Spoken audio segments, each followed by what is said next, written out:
Mga kapuso, seguridad sa Dinagyang Festival 2025 mas ginpahugot pa sa pagsugod sa mga dalagko nga aktibidad. Maid-id nga screening sa mga entry points sa performance areas ipatuman. Nagabalik si John Sala. 100,000 na ginalauman ng mga turista ang mapadulong sa syudad sang Iloilo subong adlaw tubtob sa Domingo para magpakigbahin sa Dinagyang Festival 2025. Halos tanan na mag-ausar sang ilang mobile phones para magkuha sa mga laragway kag ma-post sa social media accounts. Ganit ako nga bulik ang pagpaiway sang signal jamming. Suno kay Guillermo, dako nga bulik sa festival ang pag-promote sang Dinagyang sa social media. Gani maayo man nga wala sang signal jamming.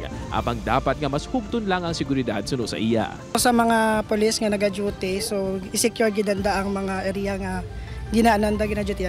Nakapwesto na sa festival grounds sa downtown area ang mga screening areas. Tagsa ka entry point sa festival grounds ang may mga baral agud masiguro nga matsikyar sang maayo ang mga tumalanaw nga magasulod. Makitaan man nga madamo sa mga kapulisan ang nakadeploy sa mga strategic areas agud masiguro ang seguridad kag katawhay. Sa karon wala pa sang may nabaton nga mga pamahog o kung anuman nga mga impormasyon ng Iloilo City Police Office angot sa mga may tuyo nga manggamo sa aktibidad.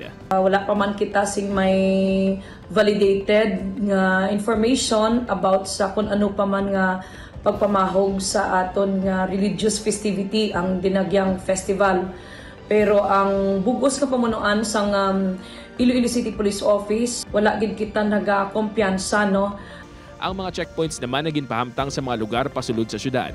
Panumdum sang ICPO sa publiko, sundo ng mga guidelines kag mga ginapatuman nga pagsulundan, agud malikawan ang kinagamo.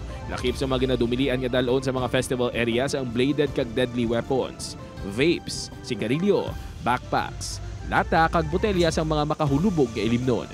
Upod kay Hans Tisierto, John Sala, 1 Western Visayas.